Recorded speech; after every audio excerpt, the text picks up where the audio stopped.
Good morning class fifth. कैसे हैं आप सभी? चलिए, बहुत ही बढ़िया। हम पढ़ रहे हैं आज पाठ 27 पत्र लेखन। ठीक है, हमारी व्याकरण की किताब से पाठ 27 पत्र लेखन।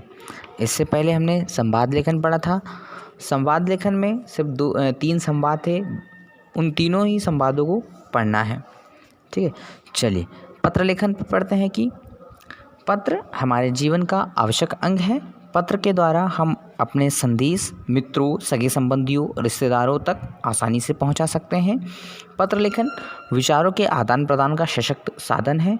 आपसी संपर्क बनाए रखने का सबसे सस्ता और उत्तम साधन पत्र को माना है ना। हमारे व्यवहारों को और मजबूत करने के लिए पत्र एक साधन है। पत्र 2 प्रकार के होते हैं। पहला होता है औपचारिक पत्र, दूसरा होता है अनौपचारिक पत्र। अनौपचारिक पत्र के बारे में पढ़ते हैं तो औपचारिक पत्र के अंतर्गत प्रधानाचार्य, निजी या सरकारी कार्यालय, किसी समस्या के समाधान हेतु, किसी पद के लिए आवेदन, समाचार पत्र के संपादकों तथा अधिकारियों को लिखे गए पत्र आते हैं, है ना। ऐसे पत्र जो किसी सरकारी कार्यालय में लिखे जाते हैं, है ना, उन्हें हम औपचारिक पत्र कहते हैं। औपचारिक पत्र का एक विशेष प्रारूप होता है, एक फॉर्मेट होता है, उसके अनुरूप हमें पत्र लिखने होते हैं। अनौपचारिक पत्रों की बात करें तो अनौपचारिक पत्र जो पत्र परिवार के लोगों, सगे संबंधियों तथा मित्रों आदि को लिखे जाते हैं, वे अनौपचारिक पत्र कहलाते हैं। ये पत्र मित्र, भाई, नाना नानी, दादा दादी आदि को लिखे जाते हैं, है ना। अनौपचारिक पत्र होते हैं वो हमारे रिश्तेदारों को ही लिखे जाते हैं और अच्छे भले कुशल क्षेम हालचाल बताने के लिए या कोई सूचना देने के लिए लिखे जाते हैं।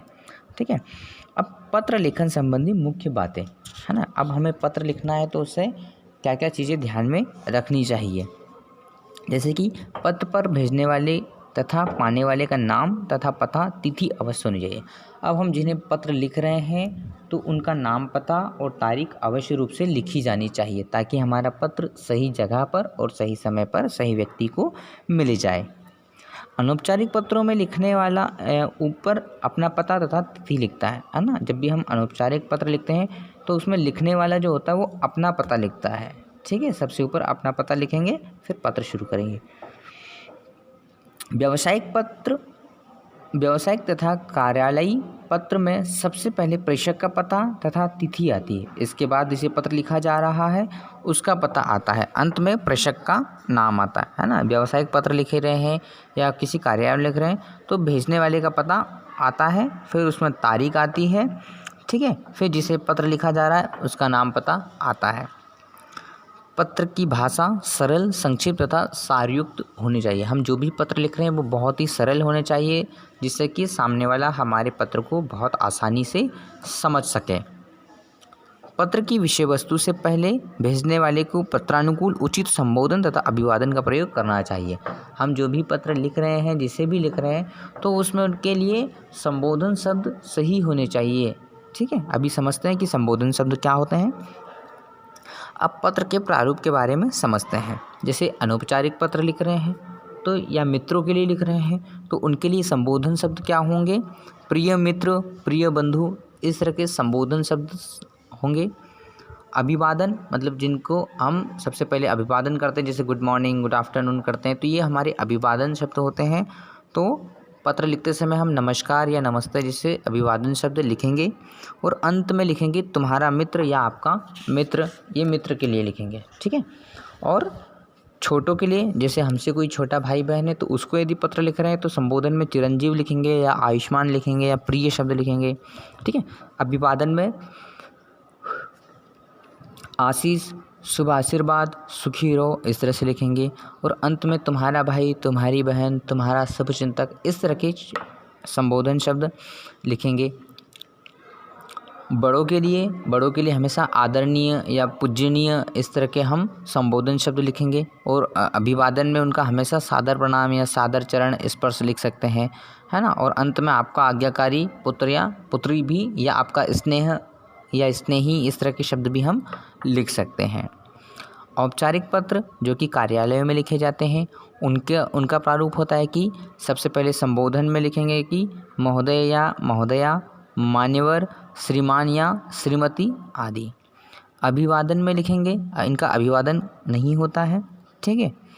और अंत में लिखेंगे कि आपका आज्ञाकारी शिष्य या आज्ञाकारिणी शिष्य या भवदीय या भवदिया या निवेदक, इस तरह से भी, या प्रार्थी, इस तरह से भी हम लिख सकते हैं। चलिए, ये हमने पत्र का प्रारूप पढ़ा था। आज हम एक पत्र पढ़ते हैं, ठीक है। इस पत्र में है कि 2 दिन के अवकाश हेतु प्रधानाचार्य को पत्र लिखना है, ठीक है। यह हमारा औपचारिक पत्र है। औपचारिक पत्र में हमें लिखेंगे कि 2 दिन के अवकाश हेतु प्रधानाचार्य को पत्र लिखना है ना। जो भी हमारे प्राचार्य हैं उनको हमको छुट्टी के लिए आवेदन पत्र लिखना है, ठीक है। तो चलिए शुरू करते हैं कि सबसे पहले लिखेंगे कि सेवा में प्रधानाचार्य जी, मॉडर्न स्कूल, नई दिल्ली, जो भी पता है, ठीक है। तो हम यहाँ पर अपना पता भी लिख सकते हैं, जैसे कि हमारा वीडियो में दिख रहा है। तो हम यहाँ अपना पता भी लिख सकते हैं, हमारी स्कूल का पता भी लिख सकते हैं कि सेवा में प्रधानाचार्य, है ना। हमारी स्कूल का नाम लिखेंगे कि the foundation of education school, Harda, Madhya Pradesh, है ना। जो भी हमारा पता है, फिर तारीख डाल देंगे, जैसे हम आज की तारीख डाल दें, ठीक है। फिर विषय लिखेंगे। विषय लिखना ज़रूरी होता है, अनौपचारिक पत्रों में विषय लिखना बहुत ही आवश्यक होता है। अवकाश हेतु प्रार्थना पत्र लिख देंगे। फिर माननीय महोदया, है ना, प्रिंसिपल मैडम है तो हम महोदया लिखेंगे। सविनय निवेदन यह है कि मैं आपके विद्यालय में कक्षा 5वीं की छात्रा हूँ। जो लड़के हैं वो लिखेंगे कि मैं छात्र हूँ। मुझे कल रात से पेट में बहुत दर्द है। डॉक्टर ने 2 दिन तक आराम करने की सलाह दी है ना। मुझे डॉक्टर ने आराम करने की सलाह दी है।